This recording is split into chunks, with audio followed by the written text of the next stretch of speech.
Mungkin kita sering pas mau nyoba ngelakuin sesuatu atau ngejar target yang udah kita tulis dalam to-do list, tapi kadang kita itu susah banget buat fokus sama pekerjaan kita karena ada aja hal yang bikin gak konsentrasi, sehingga ujung-ujungnya jadi males dan ditunda-tunda. Tapi ujung-ujungnya lagi karena udah masuk zona nyaman, tujuan yang udah ditulis dibuang gitu aja.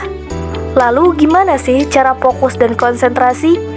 Di video kali ini aku bakal ngejelasin apa penyebab kita bisa gak fokus dan gak konsen saat ngerjain sesuatu, sekaligus tips dan trik supaya lebih fokus dan konsentrasi.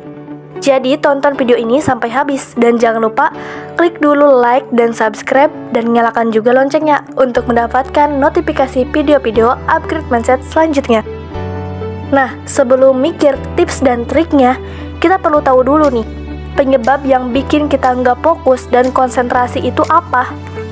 Yang pertama adalah kita nggak ngeset tujuan dengan baik.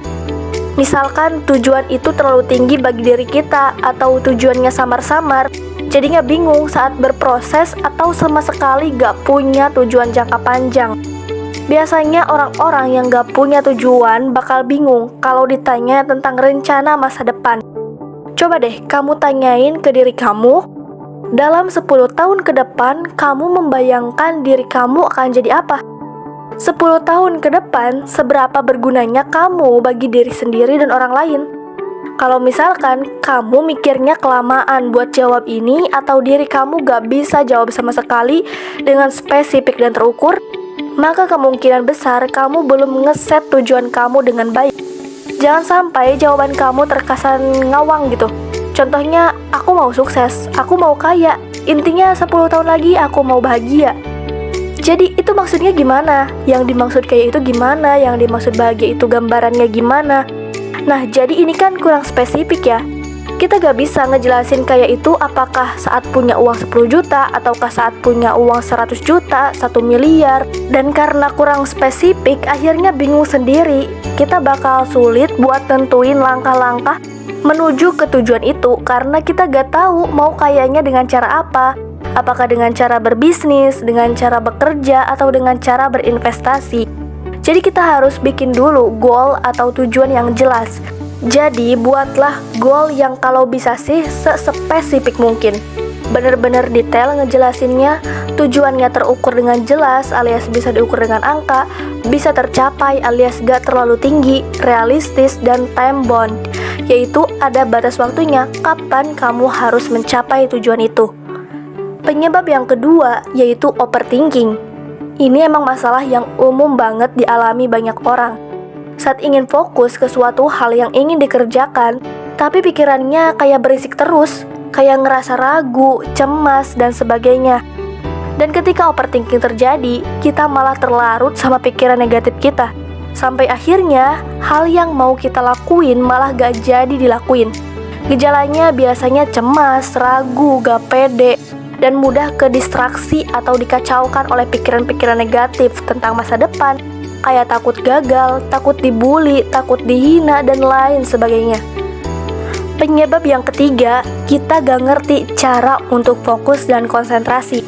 Makanya kamu harus tahu ada beberapa cara nih biar kita fokus dan konsentrasi.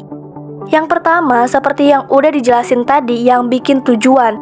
Buatlah tujuan jangka panjang dan jangan lupa juga tujuan atau target-target kecil seperti target harian, mingguan, bulanan, dan tahunan. Dan set tujuan dengan baik, dengan spesifik, tanpa ngawang-ngawang, biar gak kebingungan dan gagal fokus. Yang kedua, cobalah untuk evaluasi diri kamu. Kegiatan yang kamu lakukan dari dulu sampai sekarang itu udah sesuai belum sama tujuan yang mau kamu capai? Yang ada di to-do list itu harus nyambung dengan tujuan kedepannya.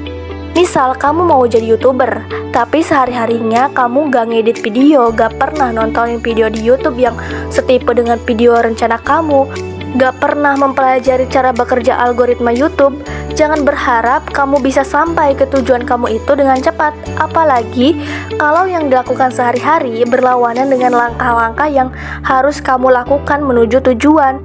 Misal kamu pengen punya IPK tinggi di kampus, pengen punya nilai bagus di sekolah, Tapi yang kamu lakukan malah main game tanpa belajar. Ya jangan harap kamu bisa jadi ranking 1 di kelas. Jangan harap dapat IPK bagus. Karena itu sama aja kayak ibarat kamu pengen jadi pelari, tapi yang dipelajari malah cara berenang. Tapi emang gak apa-apa kalau kamu mau main game dan lakuin hal lain juga. Tapi di sini yang perlu dievaluasinya adalah pada waktunya. Kita kan dikasih waktu 24 jam. Coba tanyain ke diri kamu, berapa jam sih waktu yang kamu habiskan untuk mencapai tujuan kamu itu? Jika waktu yang kamu habiskan untuk mencapai tujuan kamu masih kurang dari 2 jam dan sisanya cuma buat nyantai-nyantai doang, bisa jadi kamu ngelakuin hal yang salah selama ini karena kamu gak ngelakuin hal yang efektif. Jadi cobalah evaluasi keseharian kamu dan kamu harus memastikan bahwa hal yang kamu lakukan sehari-hari itu nyambung sama tujuan jangka panjang kamu. Kalau gak nyambung, gak usah dilakuin atau porsinya harus dikurangi. Yang ketiga, buatlah not to do list. Not to do list yaitu nulisin apa yang gak boleh kamu lakukan selama waktu produktif kamu. Kamu harus cari tahu sebenarnya apa sih yang menghambat kamu. Apakah sosmed, apakah game online, dan banyak lagi distraksi yang lain. Kalau kamu udah ngeidentifikasi gangguan yang mendistraksi atau ngeganggu kamu untuk mencapai tujuan kamu yang akhirnya bikin kamu gak fokus, masukinlah hal itu ke not to do list. Lalu ya udah tinggalin dulu, skip dulu, bodo amatin dulu. Atau kalau aplikasi kamu bisa uninstall dulu kalau itu udah mengganggu kamu banget. Kalau yang ada di to-do list udah selesai semua, nah kamu baru boleh tuh buat lakuin yang ada di not to-do list untuk di waktu istirahat kamu. Itulah tips dan saran biar kamu lebih produktif karena bisa lebih fokus dan konsentrasi. Oke, good luck. Thank you and see you in next video.